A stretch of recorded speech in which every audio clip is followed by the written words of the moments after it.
Welcome back to the WatchWell Podcast. My name is Parker, and this is my co-host, Nick. Nick, how was your week? Great week. Grandpa turned 90. For those that don't know, Parker and I are cousins, and so we share a grandpa. And we're not laughing at the 90 thing or that we are cousins. We're laughing because this is take 9 or it's 10. The 10th time. Yeah. The 10th time. We're having browsers crashing and all those kind of things. So we're things they don't tell you when you try to start a podcast. Yeah. Oh man. Yeah. No, but for those of you that don't know, here at the WatchWell Podcast, we try to help you learn biblical truths by using movies. And in Acts 22:17, Paul the apostle goes to the men of Athens. 17:22. Sorry, thank you. Got it reversed. It's been a long night.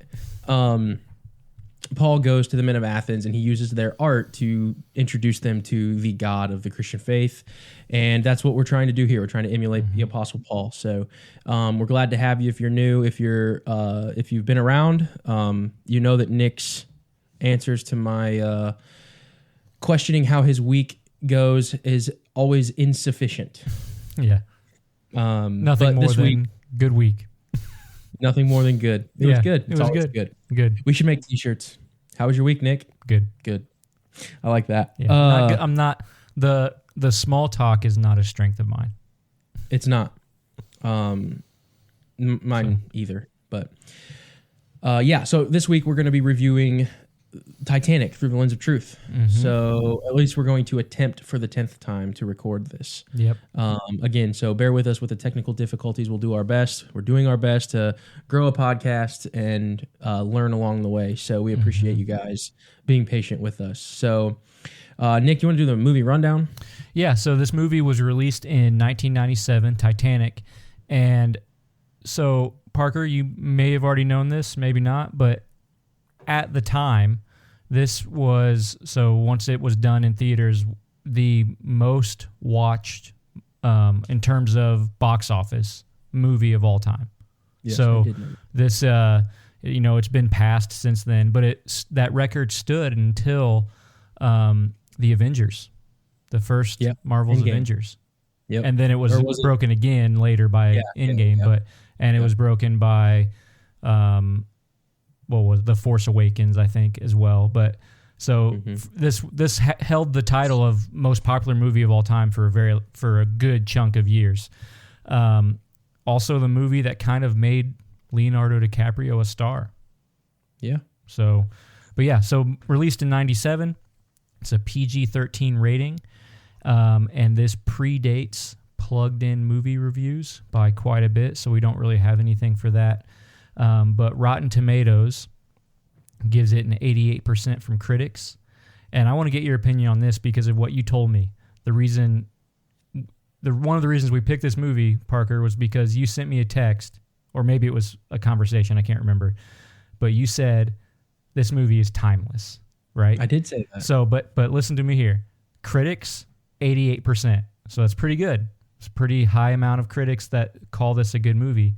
But the audience score is only 69%. Okay. And usually, I'm asking your opinion because usually it's critics, it's reversed. It's usually reversed. Okay. I have a few things to say about that. So, are you finished asking your question, or is that's not even really a question? Just thoughts. Yeah.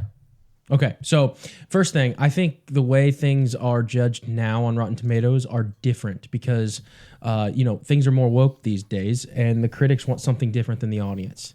So I think that back then there was a difference and the critics and the audience seemed to trend. I'm sure that there was some discrepancies, but from what I know, I believe there seemed to be a correlation. If the critics liked it, then the audience wasn't too far behind, and they were closer in measurement. So that in terms of that, I would say that. And then also, I don't know if correct me if I'm wrong, but I don't know if there was this long of a movie ever before. Oh, sure. There definitely were. Really? Yeah. You go back to maybe Gone with the Wind, or I don't know. So I mean, if you want to go back that far, I think Gone with the Wind is like 4 hours. Yeah, it's a long movie. So I mean, so maybe the length of the movie leads to the audience not liking it as much. That could have something to do with it. But yeah, I feel like around this time, most movies were probably, unless you're talking Disney, but most movies were probably in the 2 to 2.5 hour. So this was long, but this is a 3 hours and 14 minutes. Yeah, movie. I don't know. Maybe that does impact it. I mean, I could see it impacting it. But this just stood out to me. But what else? Difference. Yeah, but what else would the audience like? What about this movie would you say is worth decreasing the audience score by that 20% in that time? I mean, I wouldn't say anything really. Yeah, and I watched this movie, and there's a lot of times. So we're talking 1997. So there's a lot of movies from the 90s, and I don't want to creep 7 years. So from let's say 87 to 97, you're gonna know that more than I would. I don't want to date myself, but you're dating me. Yeah, you're dating me. I was born in 87 for those that care. So yeah, you're talking my first 10 years of life right now is what you're talking about. Right. So maybe you can answer the best of your ability, but was the technological advances that great from 87 to 97? I think Titanic. In terms of like cameras and you know what I mean? Like this is probably the biggest movie or the new I want to say green screens, but that's not what I'm trying to say. Help me out here. Special effects. Yeah, special effects and CGI and that kind of stuff. Well, the year before this was Independence Day. Right, that's true. So I would say those two movies really pushed the envelope for the time. Right. But even Independence Day, we're talking about the one with Will Smith, for those that are trying to follow the conversation here. That movie, still, when you watch it, sometimes it looks old. Like it looks dated to me. Yeah. This Titanic did. I rewatched it and I was like, it's not like it was filmed this year, but I don't feel like it was old. Like it looked old with the filming and the technology, and it's not the Dark Knight, or it's not some of these new crazy IMAX cameras, but I didn't sometimes when I watch a movie from the 90s or even the 80s, like late 80s, it's like, I can't really get into it because the technology is just not there anymore and it looks old. Sure, yeah. Which I can still get into it. So since we brought up Independence Day, and they both have like all kinds of special effects and things like that. So just to compare, and how long is Independence Day? What, like 2.5 hours probably? Yeah, 2 hours and 25 minutes. Yeah. So the critic score, and this isn't what we normally do, so this is kind of a side conversation. For those that are waiting for, the biblical stuff, we'll get there. Just bear with us a little bit. But we've got to geek out. Yeah, this is just us geeking out a little bit. So Independence Day is a 68% from critics and a 75% from audience. So the audience score for Independence Day is higher than its critic score. But for Titanic, for some reason... But that makes sense. The critics make sense because Titanic is more like artistic. In my opinion, it's more artistic. It's going to win. Titanic should be the award-winning movie, right? Yeah. And did it win Best Picture? I can't remember. I'll research it. I was 5. You continue. You continue with your thought. I was 5, but no, my thought is like the critics are going to tend to like the more dramatic or the more artistic, the more screenwriters, best actor kind of stuff. The audience just wants an entertaining movie. Sure.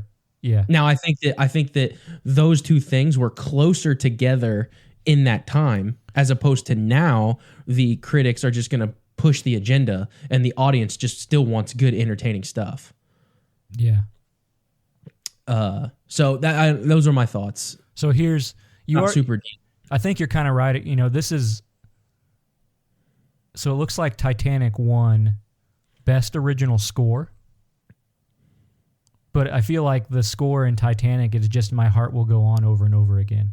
Yeah, pretty much. With different instruments at different times playing that melody. But I know Leonardo didn't win anything. I think he was nominated, but he didn't win. They won. So it won Best Original Score, Best Picture, Best Director for James Cameron, Best Visual Effects, Best Cinematography, Best Sound Mixing, which I could, I don't know the technicalities or the technical side of sound mixing for a movie, but I could see that. I think with my limited knowledge, I could see Titanic being kind of elite in that area.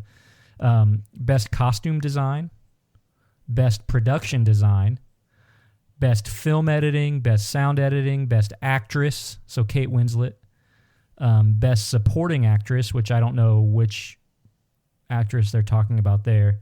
Maybe the girl that played Best Supporting Actress. So it was... So Kate Winslet would be Best Actress, and then I don't know who Best Supporting Actress would be. Well, it would be... Hang on, I've got them up here. So it would be either Cal... Well, he would be actor. So Billy Zane? Yeah, but it's not Best Supporting Actor, it's Actress. So then my thought was Kathy Bates. Probably. So she played the unsinkable Molly Brown. Yeah, there you go. That's right. Either that or the mom. Yeah, it would be Kathy Bates, I would think. It doesn't tell me here, but that's my guess. I didn't even. Yeah. And then Best Makeup and Hairstyling. So, you might be right there that this movie's more artistic and more recognized for those things. But at the same time, when I think of critically acclaimed, I don't think of Independence Day. I think of Titanic. No, the only reason that movie even came to mind is because it was another one of those special effects heavy movies right. But I'm the saying same time frame. Yes, as bad as the words taste coming out of my mouth, I think the critics have it right. Mm-hmm. I agree. That's as terrible as it tastes, but I think that, and then I think the audience score makes sense too. Right? You think it's too traumatic for audiences to watch, maybe? Because you have this like really relatable. Well, when did Saving Private Ryan come out? Since you bring up traumatic, 99, maybe 2000, 98. Okay, so a year later. But the difference between that is it's soldiers. So, and not that shouldn't be any less traumatic, but there's a scene near the end of Titanic where the boats come back and you see a mother holding her infant in her arms frozen in the water. So are you saying that we're conditioned to just it's even though it's more traumatic in nature with war, because it's war, we expect it. We expect it. So it's like, and I'm not making any like claim or anything like that. I just think maybe I'm just wondering, was you have all these, how many people have gone on a cruise? I never have, but that's kind of a normal vacation for people. It's like a family vacation, and to think it might hit home more for more people to see your average everyday person on vacation in this tragic situation where they have to fight for their life and try to find a way to survive, and they really can't. It might just be a little more relatable for the average person. I'm just going straight off of your word traumatic, because Saving Private Ryan has, let's see here, the tomato meter is at 94%. Yeah. But that's critics. And the audience score is 95. Yeah. So it's high, but that's what I'm saying is pretty incredible. But I mean, like soldiers storming the beaches of Normandy and their guts hanging out right after on D-Day. That's not as traumatic as, or I'm sorry, that is more traumatic than anything you see in Titanic. But I don't think it's more emotionally traumatic. Like, I feel more emotion welling up inside of me when I watch Titanic and think about the people and their families. And, you had the mom telling a story to her kids as the boat's sinking, just trying to get them to stay calm. And she knows they're sinking. Her children don't. And she's just trying to tell them a story so that everything's normal, knowing they're never going to wake up again. Like, but see, I go back to the boats. The boats, the very first scene, coming in on the water, and then all of a sudden those soldiers don't know they're going to open that gate. Sure. And they don't know what's coming. But I can't relate to that. And that. But I mean, you can just kind of imagine, you know. I mean, you just said that you were never on a boat, so how could you relate to the Titanic situation? Because it's a parent trying to do what they can to protect their child in that moment, face to face.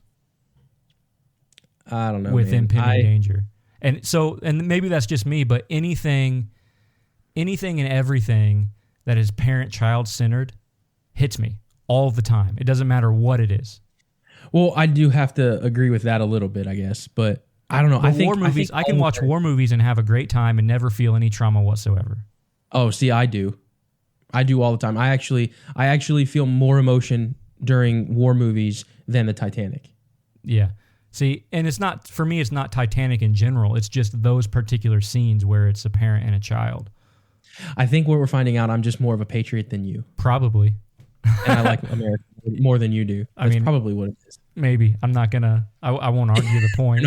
You're not gonna engage? No, I won't argue the point. Oh, man. Actually, I'll probably agree with you. Yeah, you probably anymore. I mean, geez, not the original America that those guys fought and died for. So but there you go. That's the emotion that I feel. Right. You know what I mean? Yeah.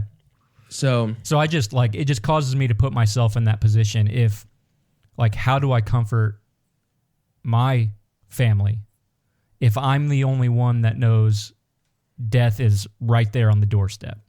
Yeah, there's no way to stop it. There's no way to. There's absolutely nothing we can do. We're going to die, and I'm the only one that knows. And here's my family trying to go about their routine normally. How am I going to handle that? And I don't know the answer to that. That's kind of a rhetorical question, but that's what pops into my mind, and that's why that's why it hits me so hard. So I guess we could pivot there a little bit, and we could talk about, because the Bible verses, I can look it up real quick if you have something else to talk about, because I didn't have this prepared.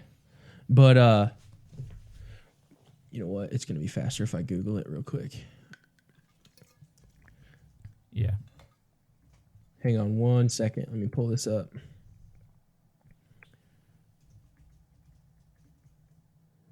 But do you agree with the critic score and the audience score of Titanic, or do you think now that you've seen it recently, you would disagree? I'd like to see when most of the audience score comes from. What's the time frame that the audience score comes from? Because I know for a while Titanic was kind of got a bad rap. It was like the cool thing to hate for a little bit, for a good chunk of time. Excuse me, kind of like Nickelback. People hate Nickelback, but somehow they sell 30 million records. That you can't sell 30 million records if everyone hates you, even though everyone says they do. It's kind of that kind of thing. It was the most popular movie of all time, but everyone would say they hated Titanic. So I think it just kind of became the cool thing to hate, and I think that might play into the audience rating. But I totally agree with the critic rating. I wouldn't consider it an all-time classic outside of the special effects. So not story-wise, it's not an all-time classic, I don't think. But I think it's a very good movie. I think it's very, very well made, very well acted, and worth watching. I'm glad we picked it because I enjoyed watching it again. You got your stuff yet? I'm still kind of looking for it, but we can keep talking. Why?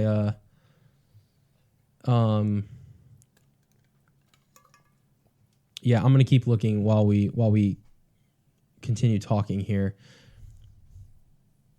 But back to my original claim about the movie being timeless. Do you agree with that, or do you disagree with that?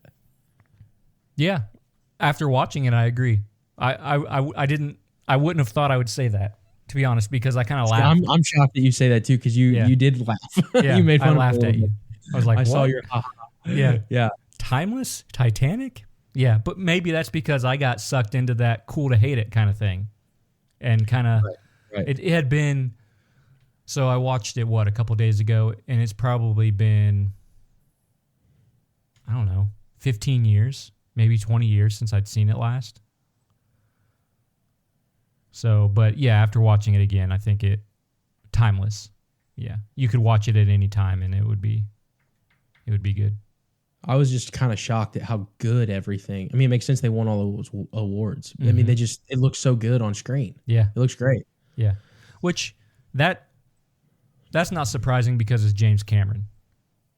So Terminator, Avatar, Avatar 2. 26 years of technological advances in cinema, and it still looks that good. But it's James Cameron. And that's more than just what a man can do. But he's almost single-handedly responsible for 90% of the technological advances that have come over the last several 27 years. I think the most of the, not IMAX cameras, but the standard camera that Hollywood's using now was developed by James Cameron. So like there's special effects houses that use his technology and stuff that he's had a hand in developing. So I mean, I'm not surprised. He's the, in terms of special effects, he's the GOAT. There's nobody else that even comes close. Not Spielberg or anybody. Other people are much better on story, but when it comes to special effects, I don't think anyone else comes close. I didn't know if I knew that it was his technology. Yeah. So like so I think if I remember the original Avatar, there was, I think like 10 or 15 years spent just developing the technology to be able to film it the way that they did. Mm-hmm. And then that's why the sequels have taken so long too, because they wanted to advance the technology even further before they filmed a sequel. So, yeah, I can't find this verse. It's coming up with Ecclesiastes 7:1, I think, but that's not the right one. Okay. But the idea that came to mind is death is better than life. And in that situation, that's why it's so important to have your faith in Jesus and have salvation, because even though death is imminent, you know what's that coming. Death is better than life. Yeah, because so you're going to meet your Creator. And it's important to raise your kids up in that as well, so that you can find solace in that situation, knowing like, hey, I'm just going to make it the best I can for them, the best I can for me. We're going to read a story. We're going to be together. Mm-hmm. Death is imminent, and we're just going to, fall asleep and not wake up. Yep. Yeah, for sure. So that's what came to mind. So but I can't think of that verse. So it's not Ecclesiastes 7:1. The verse that comes to mind for me is to live as Christ and die as gain. Yeah, that one. Okay, that's in Philippians. I can't Philippians. Off the top of my head, I can't remember the exact, but that's it. I was thinking that it was somewhere around where Paul talks about giving up his salvation for the unbeliever if they believe. Oh, that's Romans 9. But that's Romans 9, so I didn't think it was there. But yeah, Philippians. So hanging on to faith in that moment. That's a good reminder, because I mean, it's not likely, right, that's not a likely scenario to ever happen to somebody. But no. But the impact that your faith has in that moment. Well, yeah, and also, the Bible teaches that tribulations and trials test a good faith. So if you can in that moment search your soul and search your the truest form of faith is going to remain even that dire of a situation, right? Mm-hmm. So yeah, so it's just heavy, but yeah, and it definitely feels heavy to me whenever, again, that scene it gets to me. Yeah. Do you think Jack was a real person? Because so my wife, for those of you watching, my wife's name is Kayla, and she leaned over when she was watching it with me, and she elbowed me, and she goes, "There's a lot of people that think that old lady's crazy, and none of this actually really happened." Mm-hmm. So, what are your thoughts? You want to conspiracy? Well, so hold on. Let me ask me what. So, ask me. No. Let me ask you what you mean. Do you mean like actually happened in history, or from the perspective of the people in the story listening to her talk? From the perspective of the story listening to her talk, do you think that she was just old and out of her mind and made all of this up? No, I think it probably happened story-wise, because at the end of the movie she pulls out the heart. Okay. Right, and the heart of that's what I would think too, because that would be the confirmation. Yeah. So if that never happened, then it's kind of open, and it's open-ended, and you don't really know. Right. But but because she pulls that out of her jacket or out of her pocket, and then throws it into the ocean. I think that's the confirmation that Right. it really happened. Okay, so we did that. PG-13. Let's discuss this a little bit here. So PG-13, what do you think? Yeah, I mean, it's probably the only PG-13 I've seen with this amount of nudity in it. Right. It's not really sexual in nature, but it's still nudity nonetheless. It's a little sexual, not like what we see today. Right, and that's more so what I mean, not explicitly. Yeah. It's, but there was she's some modeling there was and tension. We'll call it some tension. Tension, sure. There was some tension. There was some tension there. You knew where it was going. Yeah, plenty of tension. You knew where it was going. Yeah. But yeah, so I mean, PG-13 is probably appropriate. There's a lot of cussing, a lot of, and again, right there, smack dab in the middle of the movie is that nude drawing scene. So, I think 14 is probably the age I would say for this movie. Yeah, probably 14. Maybe 14. Maybe even a little older. I don't know. I'm still fighting with myself, silently in my head. I think that the rating is fair, but I would not let my kids watch it until they were 15 or older. 15? Yeah. And what's the main reason? What I would have said. Is it that? The nudity.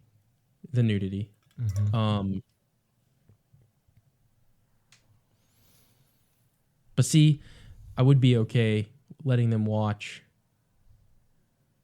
the sinking and the emotional trauma parts. Yeah. Young. And I think that's the thing there. Because I agree with you. It's just that one 5-minute section of the movie. Yeah, maybe not even that. 5 minutes out of 3 hours. So if you can watch the TV version where that's edited, then I would let them watch it. And sure. PG-13 I think is very fair. Yeah, so I watch it on Prime, which obviously is not an edited version; it's the full movie. Right. So what's the thing where they delete it all out? VidAngel. Yeah, VidAngel. Like if we had something like that, then we would do that. And I think there's another one called Clear Play. They might not be separate anymore, but I think those were the two that I remember hearing about. Yeah. For those that don't know what we're talking about, those two, what are they? Apps, services, something. And when you watch a movie, you turn that on and it bleeps all the words. And there's parental settings, I believe. That would actually be something that, remind me about that off air, Nick, and we can talk about that. Yeah. But yeah, that would be something cool to review. Mm-hmm. I think we could do a review of that. Yeah. And see what that's like. That would be kind of neat. Yeah, I've never used a service like that before. I haven't either. So that would be kind of cool. Okay, let's do the character rundowns real quick. So Leonardo DiCaprio plays Jack Dawson. Kate Winslet plays Rose DeWitt. Bukater? Sure. Bukater? I don't know. Sure. Cal Hockey is played by Billy Zane, and the unsinkable Molly Brown is played by Kathy Bates. Yep.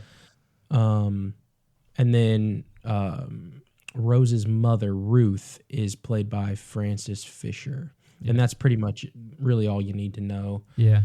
Well, and then one person I would add to that is the treasure hunter at the beginning, the guy that's coordinating the search, Bill Paxton. He's kind of a big name, and his name in the movie's Brock Lovett. So, yeah. So let's just do from top to bottom here. So Leonardo DiCaprio is flawless as usual. Yeah. He's only, I think I looked it up, and 22 or 23 years old when this was filmed. So he was a very well off. He's doing just fine at 22, 23. Yeah, he was doing well, coming off of the Growing Pains sitcom for anybody that knows that. But this is Growing Pains, man. Yeah, this is an excellent performance from him, I think. Or debut, right? Basically.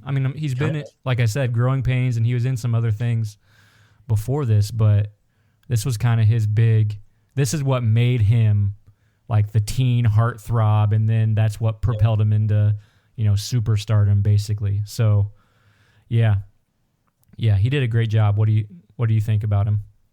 I thought he did a good job. I thought he played the character very well. It was believable. Mm-hmm.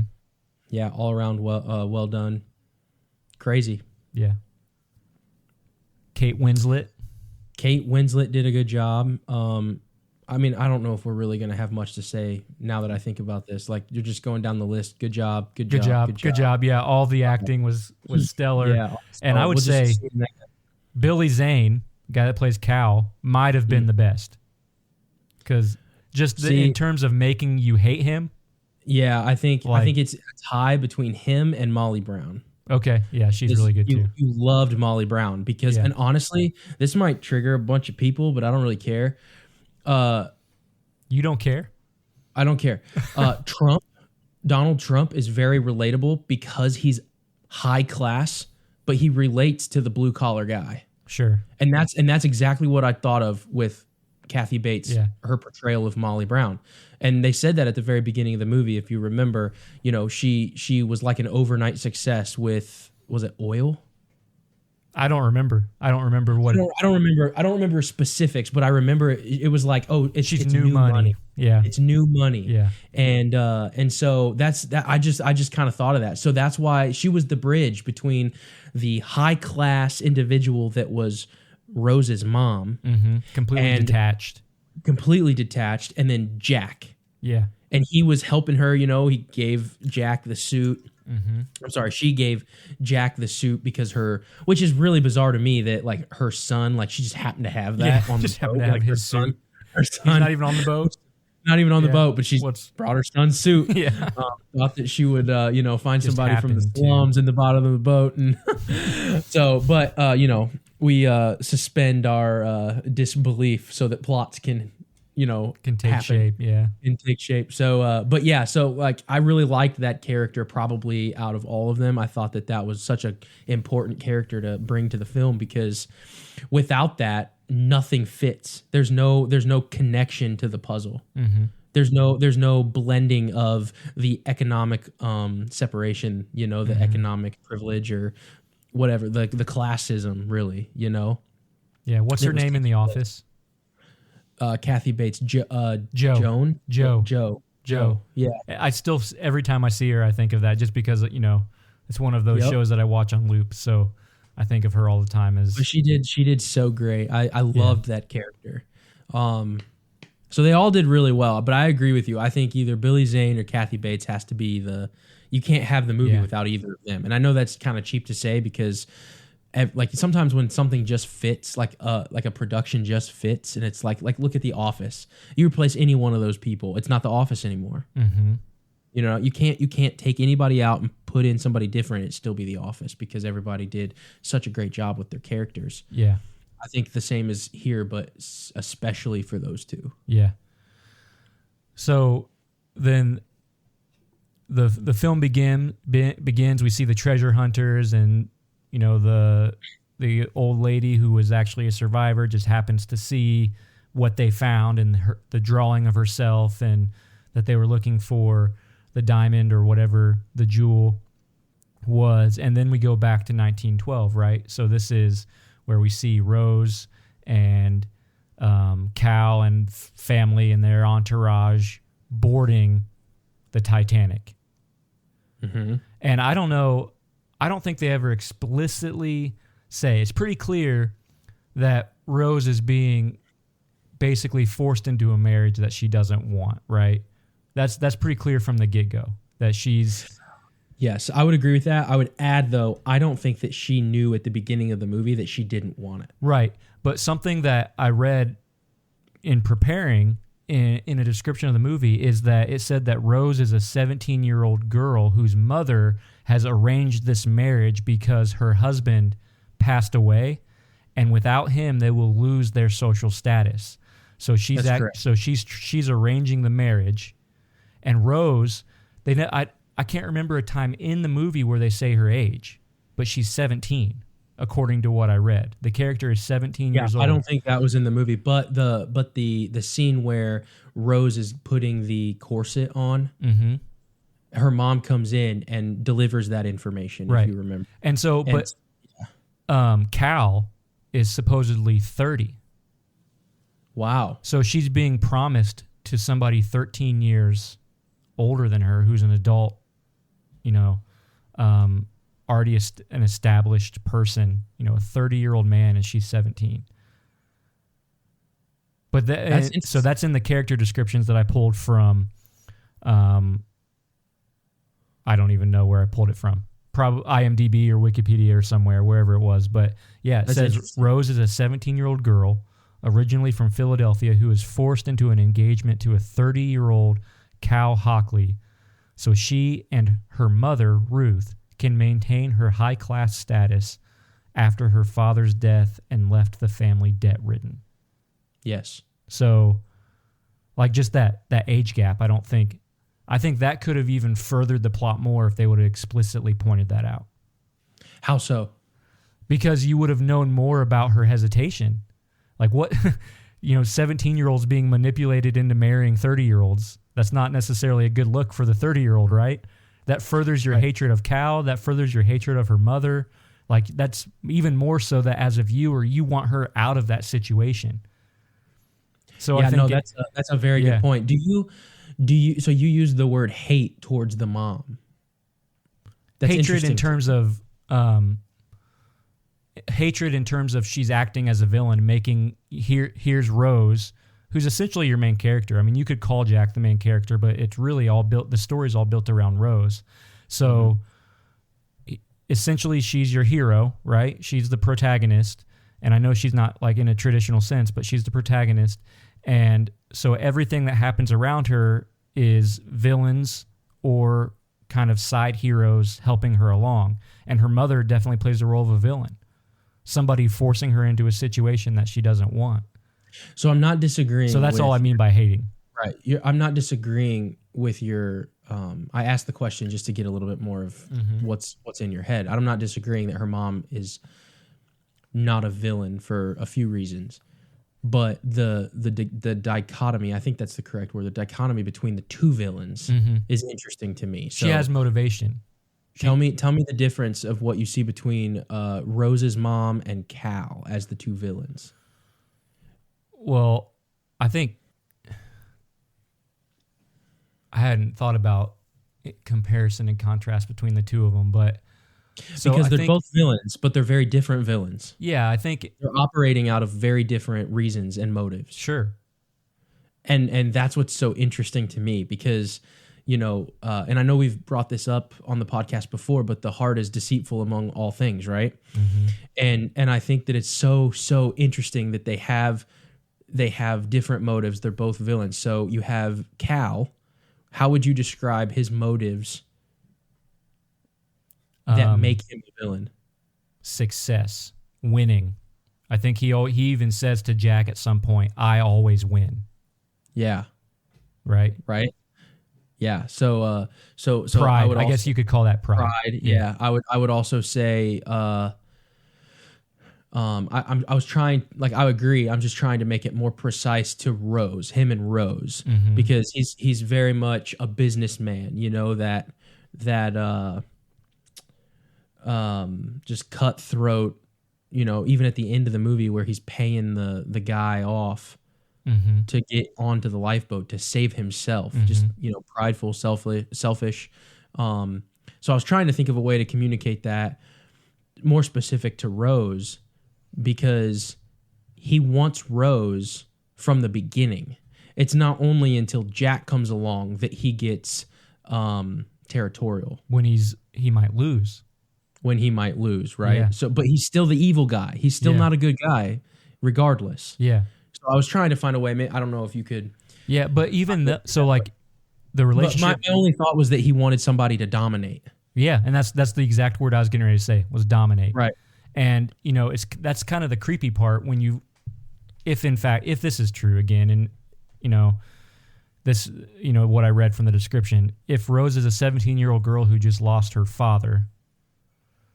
She's now marrying a man who treats her as if he is her father.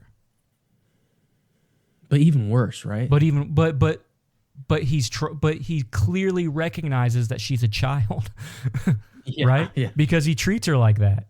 Yeah. But he doesn't have the integrity to say this isn't a good idea. Like he likes it. It seems like he likes that dominance and power. Right. Like he couldn't. he could not handle a godly, righteous woman.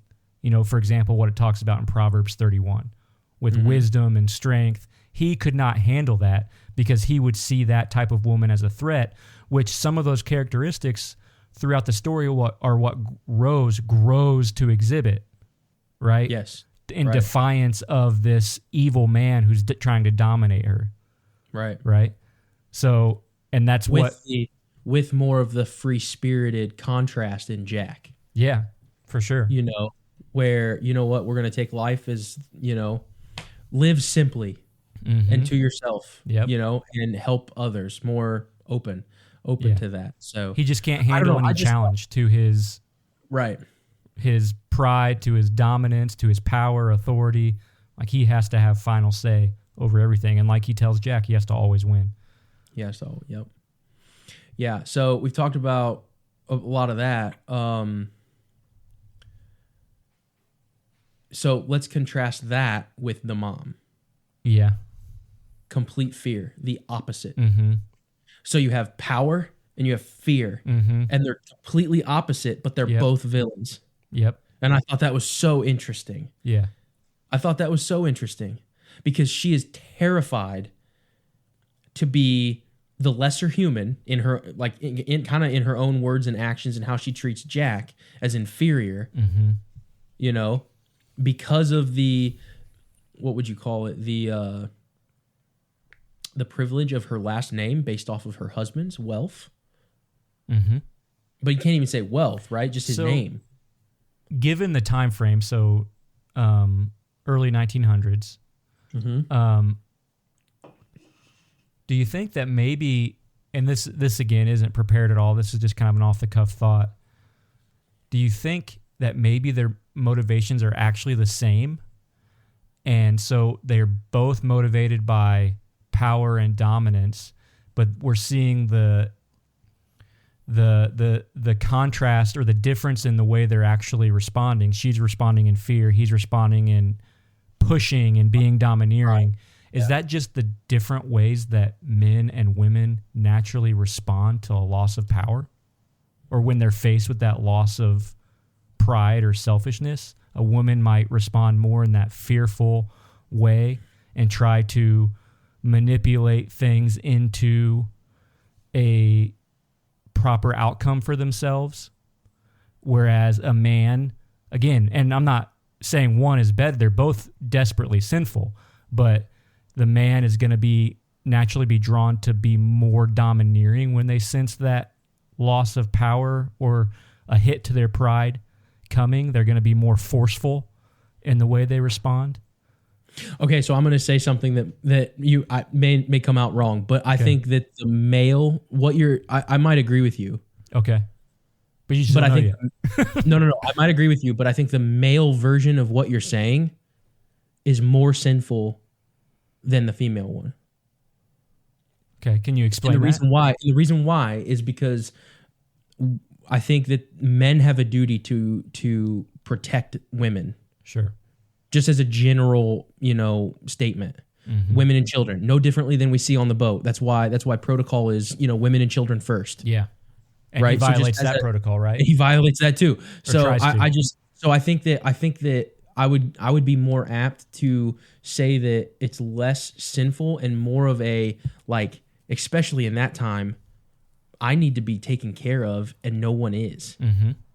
So I have to do something. Yeah, I have to figure something out. Or I'm gonna have nothing. I'm literally going to die. I'm gonna have nothing. I'm either gonna die on the boat. I'm gonna be a peasant. I'm gonna die of starvation. Be a peasant. Yeah.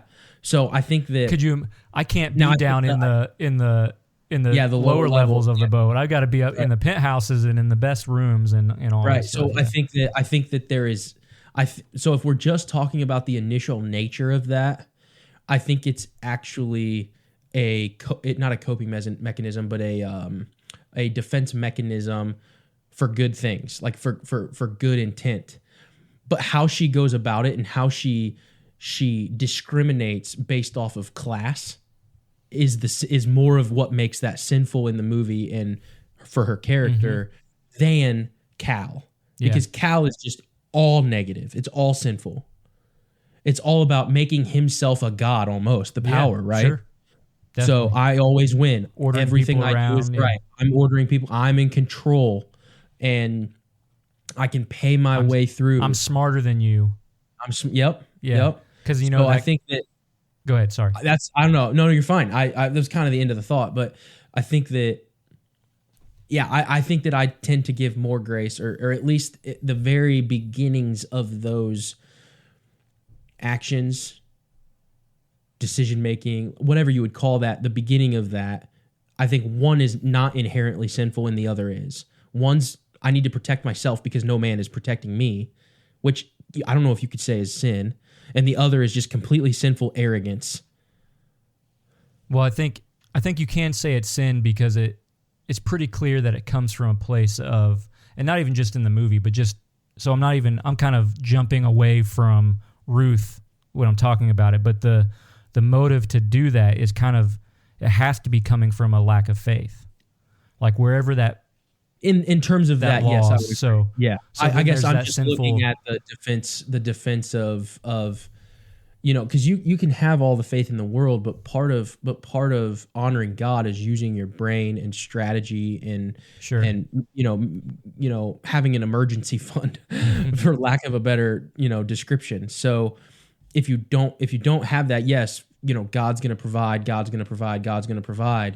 but He also gave me a brain to make good decisions. Yeah. And provide for myself and do those things. Now, the degree in which you discuss those or think about those, maybe can be debated, but I still believe that the inherent or the littlest form of like, I have to do something. I have to strategize to fix it. Right. And I have to strategize for our future. I don't know if I can say that that's sinful. Yeah. So no, not that. Now putting people down in a box of you're lesser than me after that thought is completely sinful. Or saying I can't sink to your level. I can't sink to the level of those people, and then all of that, yes. using your daughter as a pawn to maintain your own social status. Yeah. Yeah. All of that is condemned. Yeah. Should be condemned. But yeah, so yeah, that's actually pretty interesting because I would have, without you asking to compare the two, I don't think I would have even thought in those terms. But yeah, that's really interesting. Right. Yeah. So we have, I don't know if you have, oh, man, dang it. What? I don't see your recording. It says I'm recording. It says live video will return when their internet improves. It tells me I'm recording. No, it says we're both recording, but I don't see your video. Oh, well, we're probably still recording. Okay. Because remember, it can record. It's not recording the live feed. Okay, so just keep going then? Yeah, just keep going. Okay, we can edit all that out, I guess. Yeah. But, so did you have the next thing the next, I guess, point in the movie, Nick? You mean in the, flow of events? Yeah. So then the next thing we see is Jack. He's in a poker game. Right. So he's playing poker. He wins the Titanic tickets 5 minutes before it's getting ready to depart, and him and his friend Fabrizio jump up and run and try to board the Titanic. And that's where we learn about Jack. He stands up and says, "I'm going home," and the other guy says, "I'm going to America," and all of that stuff. So, and then just by chance. So actually, this is another side conversation that I wanted to bring up as it relates to that. And I think this is going to be interesting because it's not just about Titanic. It's kind of about all stories in general. And the point that I'm kind of going to make is in story writing or in filmmaking, I guess maybe is the better way to say that, does the screenwriter play the role of God? And I've got more that I want to say in relation to that. So if you were to compare creating a story to the way the world functions in general, does a screenwriter in creating a story play the role of God? Does that even make sense to you? Like, I think it makes sense, but I don't know how to answer it because, oh man, that's going to be hard to communicate. Let me try to get through this. I might fumble here a little bit, but. And I'll tell you specifically in Titanic where this comes from, but in a human sense, from our perspective, I would say yes. Okay. But outside of that, I would say no, because we can only repeat what the creator has created. Sure, yeah. So I guess is that fair? That's completely fair. And I guess to try to clarify a little bit, what I mean is maybe it's better to say, is the existence of screenwriting and the fact that a screenwriter exists proof that we were made in the image of God? Maybe that's an even better way to say it. And so let me just. I would say that for all creative arts. All creative arts. Okay. I would say that for all creative arts because we were made in the image of God. Therefore, God creates. Therefore, we must create. But we create at a lesser degree because we're fallen. Right, and we can only use what God has already created that is in existence. Right, we can't bring something out of nothing like as God does. Right. But so starting here, there's all of and this is true of any story, right? You go to a movie, you sit in the theater seat or at home on your couch, you know fundamentally that what's in front of you is all 100% planned and coordinated, right? You know that. And used before. You know that it's somebody wrote it, somebody then filmed it, somebody set the stunts, there's stunt doubles. You know all of these things, you know it's all coordinated. Yeah, there's going to be an intro, it's going to work to a climax, and then it's going to come down, and then there's going to be a reveal, there's going to be maybe a couple of switches, and then it's going to conclude. Yet, when you're watching a movie, if it's done well, it feels like it's actually happening. It's designed to create an experience where you feel like it's actually taking place. And so I'm going to kind of use that analogy. So in Titanic, right, you have Jack just happen to win Titanic tickets in a poker game. I know where this is going. Right? Just happen to win these tickets. And when you're watching it, it feels like it was really by chance. Okay? And then you have Jack get on the boat. They just happen to make it in time. And then you have Jack just happen to look up to his right at the exact time that Rose stormed out of the room. Angry to get some air and get out onto the deck. Just happens to see her and glance up, right? It just happens. And then notice Cal's disgust. Yep. And then the next time, Jack just happens to be laying on the deck of the Titanic with his, laying there on a bench as Rose just happens to be running right past that bench to go jump off the boat to commit suicide. And then Jack, this person who has no idea who she is other than the fact that he just happened to see her before, runs up and just happens to convince her not to go, which then just happens to propel them into this 24-hour romance in which Rose is freed from, the clutches of her domineering fiance and mother so all of these things that are happening seemingly by chance, yet somebody decided that it would happen that way. When we're in it, when you're watching, you feel like this was actually just by chance. You feel like it was actually just an occurrence. Mm-hmm. But somebody planned it exactly that way. The screenwriter wrote it that way. So kind of just to compare that to our experience in life, in the world, if we look at our life as a story, there's so many things that we think happen by randomness. It just happened just by chance. Just happened to, and I'll use me and my wife as an example. My church that I was going to that was meeting in a YMCA just happened to get a phone call from a pastor to say, hey, do you want our building? And that building just happened to have a group of people that were still worshiping there. And my wife, future wife, just happened to be one of those people that were worshiping at that building. So we said, my church just happened to take that building.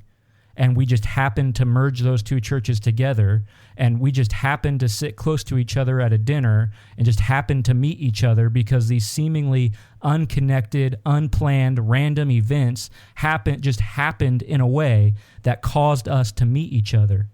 Right? Oh, can I play? I want to play. Yeah. Can I play? Do it. Yeah. Okay, so we're cousins. Yeah. I grew up in Indiana, right? Yeah. My dad just happened to get a job promotion. Just happened that my mom was okay moving. Just happened that my parents moved to Ohio and picked a school system, a public school system in that area. Just happened to find a baseball team that was not affiliated with that school system. Just happened that all of the players on that team went to a local Christian school. Just happened that my dad was trying to sell one of his cars throughout this entire time, would not sell, just happened, finally sold, just happened to be enough to pay my tuition for the first year of that school. Just happened that that school also contained my wife. Just happened, like it's kind of the same idea. It's the exact same story. There's all these things that just seem to happen by chance, that seem to happen by randomness. Yet, if you take just like we can do with a story that we watch on a screen, if you take a step back and think about that story, think of yourself as in a story. There's a screenwriter. There's a master storyteller who's crafting all of these things together.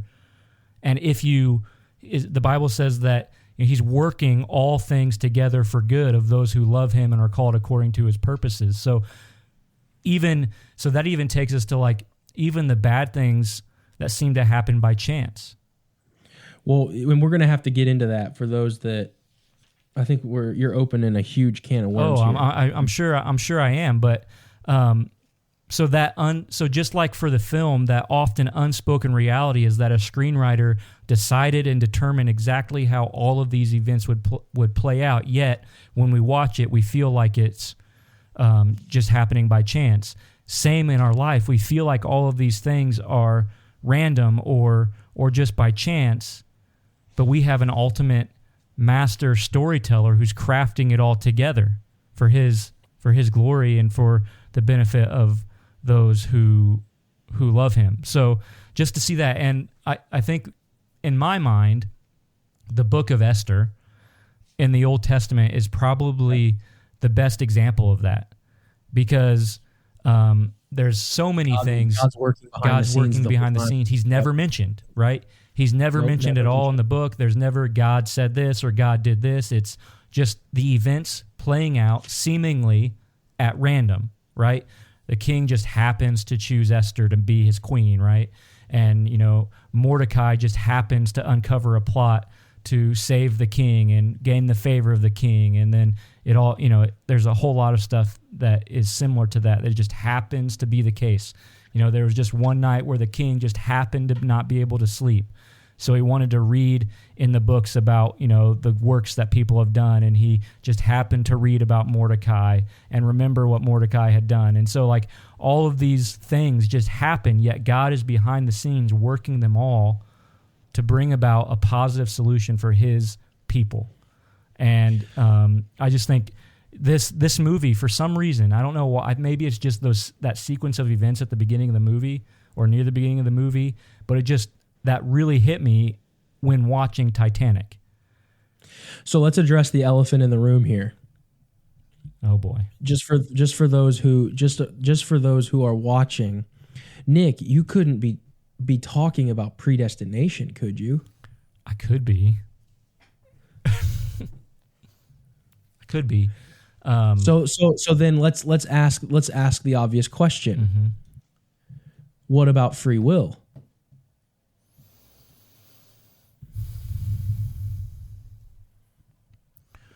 Well, we have to. Are you?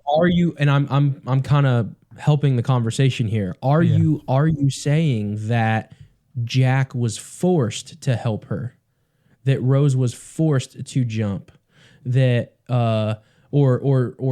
forced to think about jumping, or was all of this? Are we robots? I believe. So this is going to sound like a contradiction. But I think if we really focus in on the Bible, it's not a contradiction. Rose 100% chose that she was going to go jump. But at the same time, there was never any other outcome possible. Mm-hmm. So I know that can seem like a contradiction, but I think both are true. And we struggle to think, okay, in order for it to be a choice, then there has to be that outcome, there has to be an option to where I would have chosen the other thing, right? But you didn't choose the other thing, right? You still chose, but you didn't choose the other thing. Why do you need to believe that you could have chose the other thing? Mm-hmm. You chose this, and at the same time that you chose this, it is exactly what God ordained to take place. That's called compatibilism. That's we choose, but there's also not, the other thing was never going to happen. Right. Both things are true. So in terms of, do you have a will? Yes, you have a desire for things, and you choose in accordance with what desire you have. But at the same thing, it's not going to come to pass unless it plays into what God has decreed and what he has determined will happen for his glory and for the good of those who love him. The Bible says exactly that God works all things for the good of those who love him. And you can look at Joseph in the Old Testament and his being sold into slavery, right? And he says to his... Who sent Joseph to Egypt? Right. And he says to his siblings, the very ones that sold him, what you meant against me for evil, God meant for good. And so the brothers had intent. They had desires, and they chose in accordance with their desires. But at the same time, God meant and had intention for that exact same event.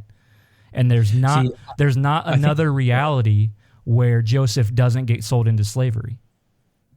And I think it's interesting that the way you're communicating it, because I would have communicated that God, and maybe it's the same thing, but God allowed the evil to happen so that his plan and his kingdom could be furthered. Mm-hmm.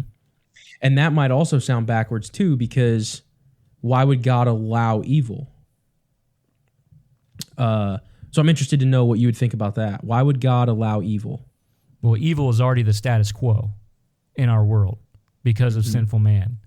Evil is the status quo. So without God acting, we are thrust into complete and utter chaotic evil all the time. But because God acts and directs things for his purposes, it actually restrains the evil that we see in the world. It actually reduces the amount of evil that we're subjected to while we're here on earth, in the world that he created. So then I let's jump to another question here. And this is all just off the top of my head too, because what I get a lot is, okay, so if predestination exists, then with the fall, did God force Adam and Eve to fall? And that's a good question. And I think that trips a lot of people up for the whole predestination thing. Right. I think he planned for it. Back to that. He had, in some fashion, he planned for it because Ephesians chapter 1 tells us predestined before the foundation of the world. Mm-hmm. Right? So before the foundation of the world, this plan was in place. So in some fashion, he had to plan for it. But what the Bible doesn't really tell us is what was Adam and Eve's nature, right? The Bible is full of things that communicate to us that we have inherited a sin nature because of their sin. And from the moment that Eve was deceived, okay, Adam sinned. Sin entered the world through Adam. If you read Romans chapter 6, it talks about this, that through one man sin entered the world, and through that came death. Okay, so through Adam, sin entered the world. So we inherit our sin nature from the sin of Adam, and we inherit our guilt and our condemnation from the sin of Adam. And so we are totally depraved. We have a sinful nature apart from Christ. We are lost in that sinful nature, and when we choose sin. When you ask a person who is lost in sin, what do they want to do? Their answer is sin. Okay, that's because we have a corrupt nature because of that. But the Bible doesn't really tell us what was the nature of Adam and Eve before they sinned. Mm-hmm. So it doesn't talk about their nature. It talks about they were good, and God created them together, and it talks about them becoming one, and that was very good, right? Their union was very good, but it doesn't specifically address the issue of their nature, right? So did God, we know that God allowed the serpent to be there, the thing that tempted Eve, and he is God. He could have said, no, that's not going to be in the garden, right? So we know on some level that just like what you said, he allowed it. So, but we don't know, I guess we don't know exactly what Adam and Eve's nature was. Does that make sense? It makes perfect sense. I'm actually looking up a verse right now. Sorry. And maybe, and I wouldn't by any means consider myself an expert on the topic. So if somebody wants to comment. Feel free to disagree. Yeah, absolutely. Join the conversation. So you said Adam sinned, the woman didn't sin, she was deceived. Yep. She was deceived. What would you call it? What would you call sin? Would you use that word synonymous with transgression? Sure.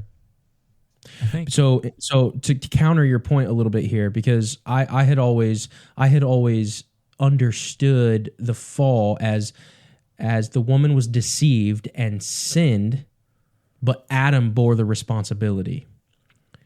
And in 1 Timothy chapter 2, starting in verse 14, well, let's start in verse 13. It says, "For Adam was formed first, then Eve, and Adam was not deceived, but the woman was deceived and became a transgressor. Mm-hmm.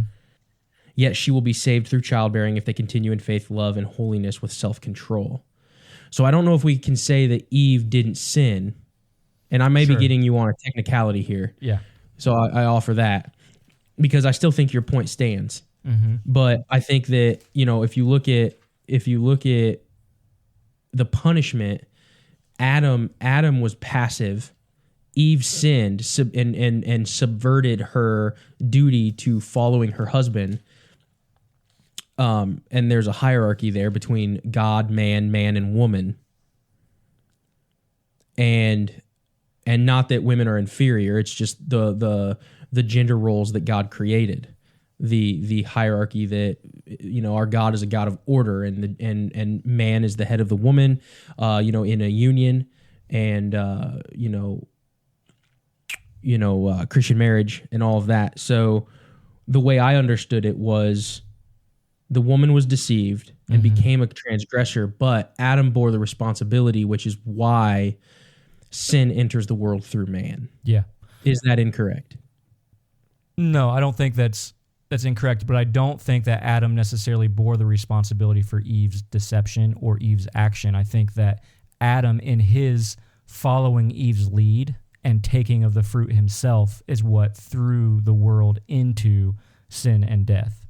Because Adam there was faced. Interesting. So that's Adam there was faced with an option because so Romans. I'll read Romans 12. Or not Romans 12. Okay, I said Romans 6, but it's actually the end of Romans 5. So therefore, just as sin came into the world through one man, and death through sin, and so death spread to all men because all sinned. For sin indeed was in the world before the law was given, but sin is not counted where there is no law. Yet death reigned from Adam to Moses, even over those whose sinning was not like the transgression of Adam, who was a type of the one who was to come. Okay, so I'm just gonna stop there for a second, and that's and focus in on that, a type of who was the one to come. We call Adam the first man. He is the first Adam.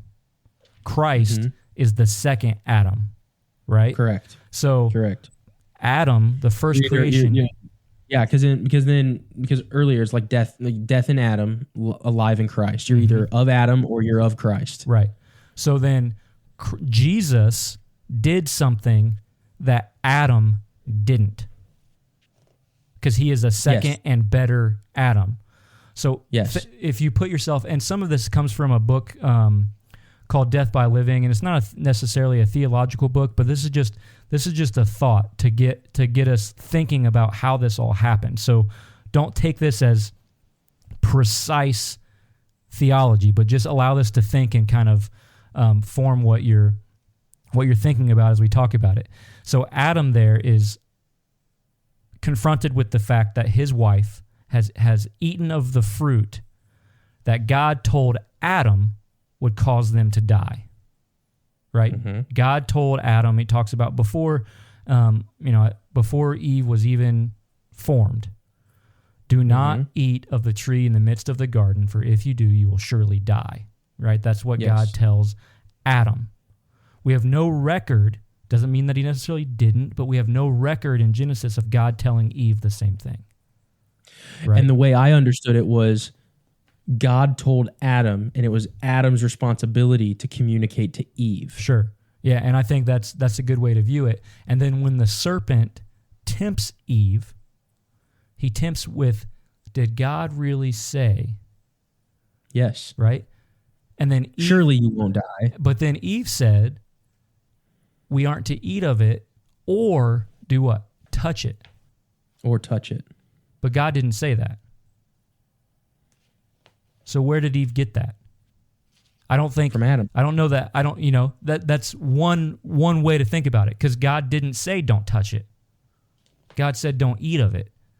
And so you could legitimately potentially make an argument that, this instruction came from Adam as a safeguard, right? But that safeguard didn't actually come from God. So what was Eve to do there? And Adam might have even played into Eve's deception a little bit, if that's the case. But then so now Adam, once Eve eats of the fruit, the serpent, convinces Eve that it's good. She says it looks pleasurable and good to eat, and she takes a bite, and then she gives a piece to her. Well, hang on. I want to throw something in here too, because she was also tempted by the fruit itself. Sure. Yeah.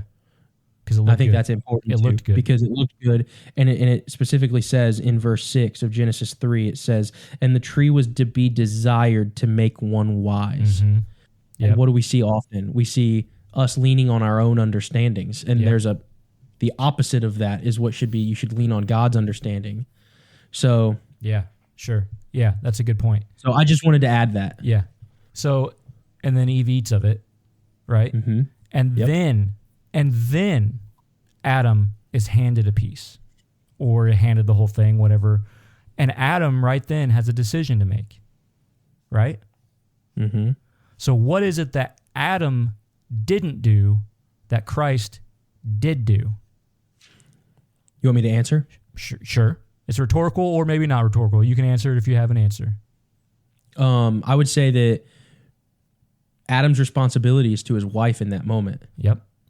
And he should die for his wife. Yep.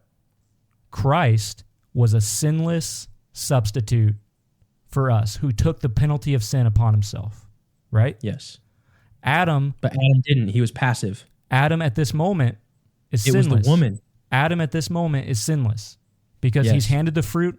He hasn't eaten of it yet. So he's looking at his wife, right? He's looking at the woman who he said, flesh of my flesh and bone of my bones, right? He's singing songs about his love for her. Okay, he's looking at his wife, and his wife is going to die. So Adam has a choice to make.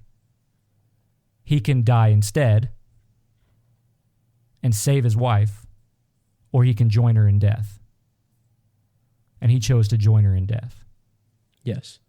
Because at that moment, he was still sinless. So Adam, there in that moment, is a potential sinless substitute for his wife.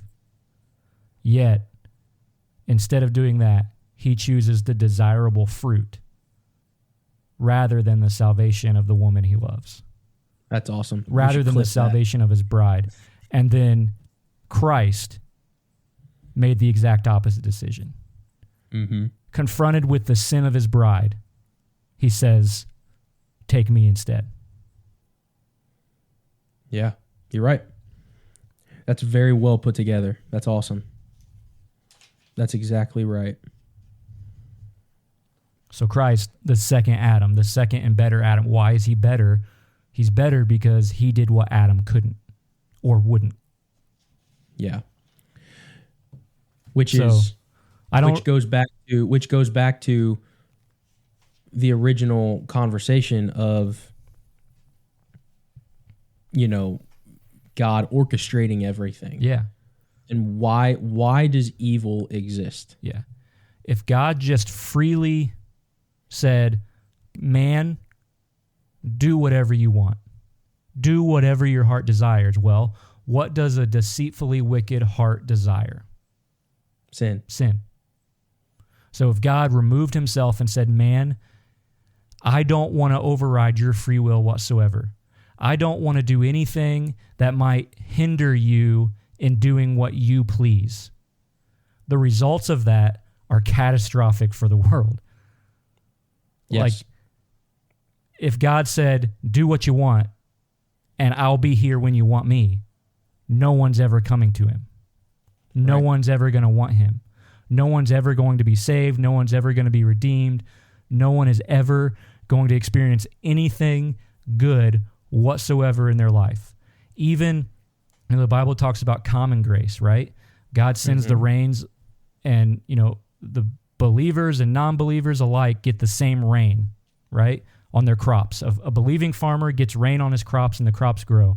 An unbelieving farmer gets rain on his crops and the crops grow and he can feed people, right?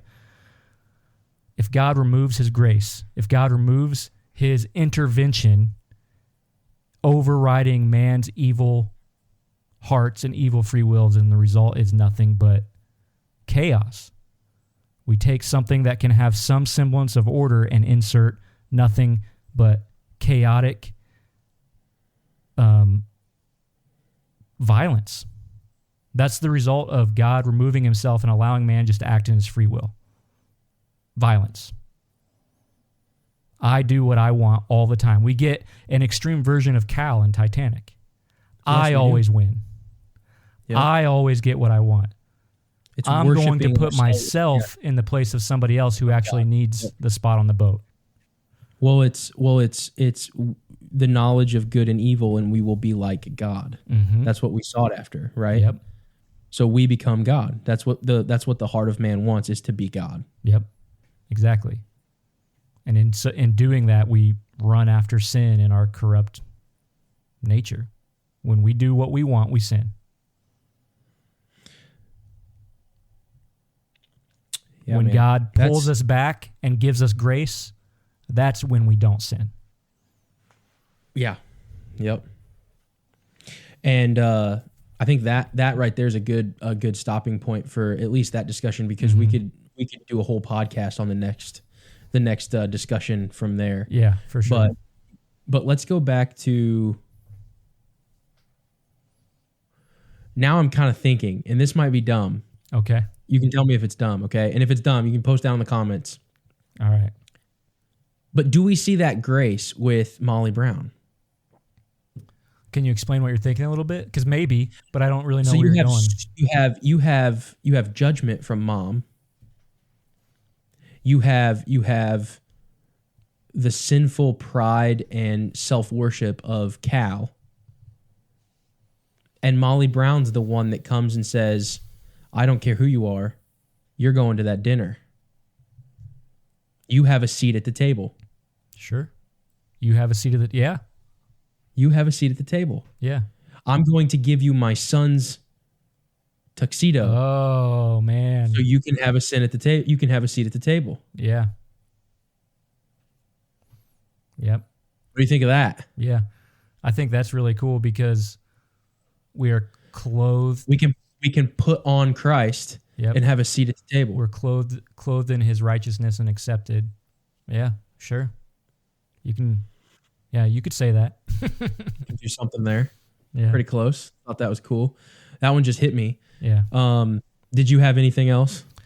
No, not really. Just something, some other things that I thought was kind of interesting is, could you actually, so it's a romance, right? The core story. it's a romance between Jack and the development of that romance. Well, I think it's one of two things. I think it is a romance, but I also think it's like a coming of age, and even more so now that you told me that she's only 17. Yeah. But it's a finding who you are and becoming an adult and really just not maybe in like the spiritual sense, but in a personal sense of like seeking your heart's desires, not like negatively. Is that coming across fine? Not. You just did this whole sermon on the heart, on the heart, and how it's what does a deceitful, wicked heart want?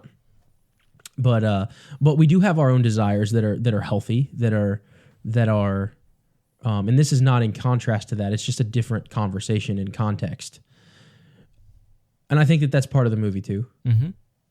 Yeah. So I guess. The question that comes from that... You were going to go somewhere with romance. Yeah, it's a question. Can you call what Jack and Rose have love? And if so, if yes, why? No, why? I would say, well, I think, I know where you're going with this. I'm not really going anywhere. I'm just asking. I would say, okay, so there's a little bit of a long-winded answer. I would say yes. But I don't know if man,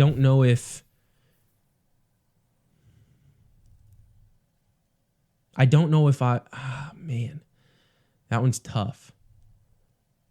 So the obvious answer is yes, because he laid down his life for her. Yeah. Even though there was probably room for both of them. Yeah, that's funny. I've seen that before. Yeah, I get what he laid down his life for her. So you're talking Ephesians. That's the obvious answer. Yeah, but Ephesians 5. At the same time, I don't know if I would say that is. So let me ask you this question, because maybe I don't know. Is there a difference in love towards a spouse versus towards anyone else?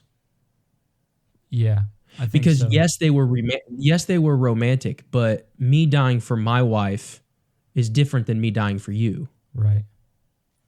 Would you agree with that? But we also have both viable. There's no greater love than one that lays down his life for another, right? For his friends, yeah.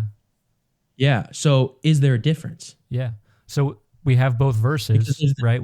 But there's a difference in love. There's the 4 different types of love, but does it just come down to that?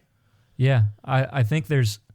So, yeah, and that's kind of where I was going with the question, and I don't think I have a good answer. But so what I look at in Titanic, what I want or advise, let's say, somebody to model their dating relationship, and I think the answer is no. I think everyone knows that it's kind of that way. But would I want to model friendship? If I take out the romantic aspects of it, would I want people to model their friendship of people after Rose and Jack? For sure.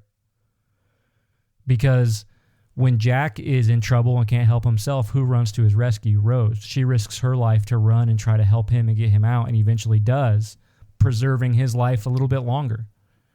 And then when the boat's sinking, who's leading the way, leading the charge, putting himself at risk at all times, doing whatever he can to make sure Rose survives? Jack. And that's exactly what we should be doing for our brothers and sisters in Christ, our friends, people we're close to, family members. And I know that's something that you're pretty passionate about, is that protection aspect of the calling of men, right? Yeah. That's definitely something we should be doing. We should be willing to lay ourselves down for the good of those we care about, for the good of those around us. Just like we said, greater man has no love than this, that he lays his life down for his friends. So modeled in Jesus is exactly what he did, and we can see an example of that kind of love in Rose and Jack as well. And that's exactly what I was going to say. Is I look at, if you take the romantic stuff out of it, then that's exactly how a friendship should work. But I don't think that I wouldn't put it on the same level as a marriage, because there's been no oath before God. There's been no vow. those things are definitely different. So Yeah. that's why Have I you ever had a watched- little bit of trouble with the question, but Yeah, sure. Have you ever watched How I Met Your Mother? I've seen it, but I would Okay. not be able to do any trivia. Okay, so this was another joke I made to Katie because we've watched the first season recently, and just a couple days before watching Titanic, they're at a friend's wedding, and this is, do you know the character Victoria at all? Does that ring a bell for you?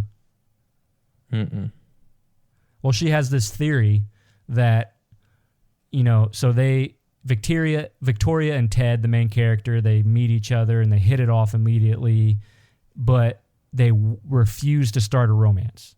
They refuse in the moment to start any type of actual romance because she has a theory that, when you have this instant chemistry, this instant like attraction to somebody, you ruin it if you go beyond the day. Like if you go beyond that moment, you ruin it.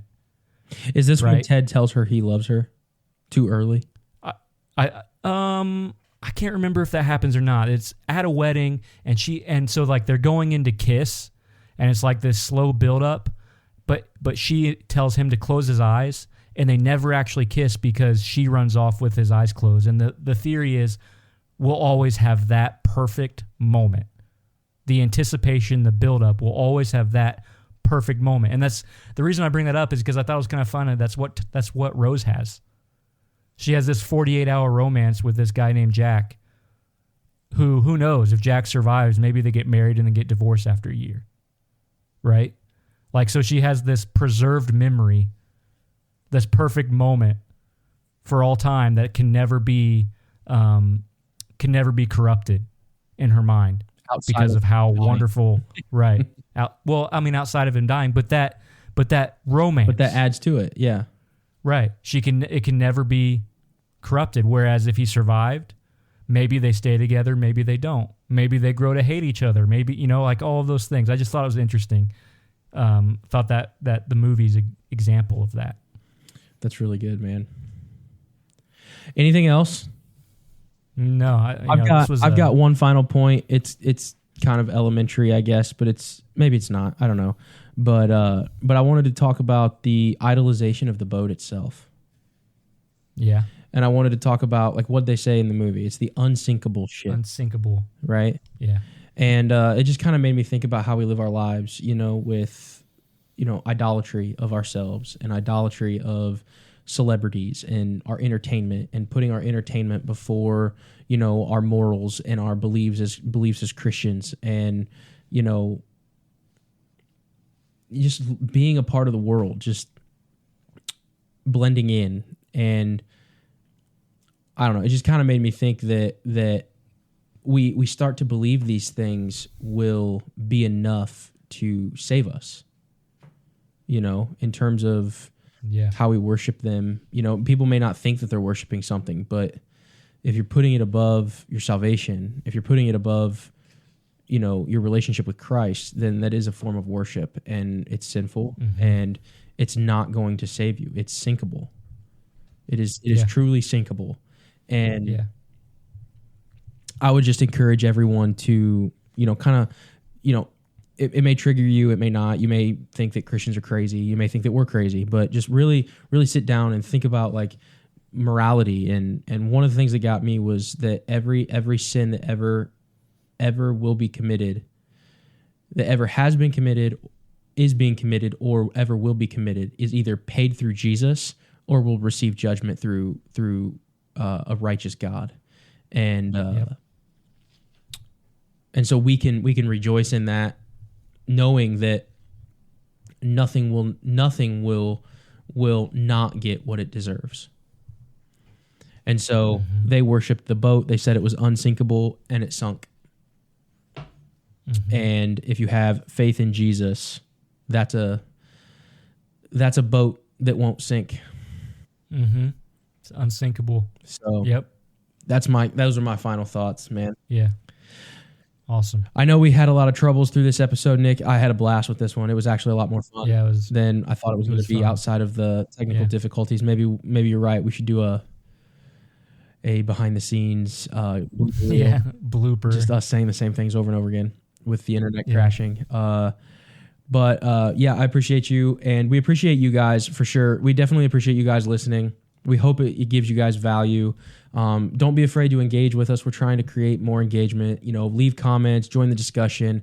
It does help with the algorithm and push us to more people, and that's really what we need. We need more people. We need more subscribers. If you're watching this and you're not subscribed, please consider subscribing.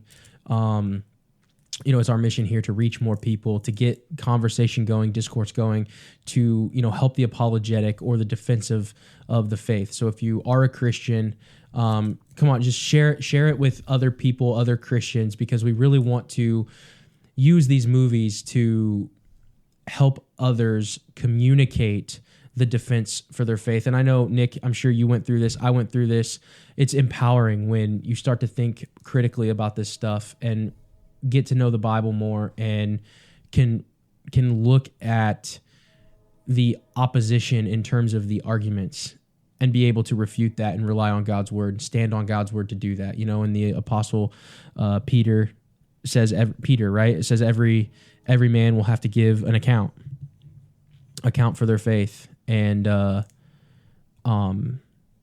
it's just super empowering to be able to do that. Do you have any other final thoughts, Nick? No, I think you nailed it. Awesome. I think we're good. All right, guys, we'll see you next time. Go watch a movie.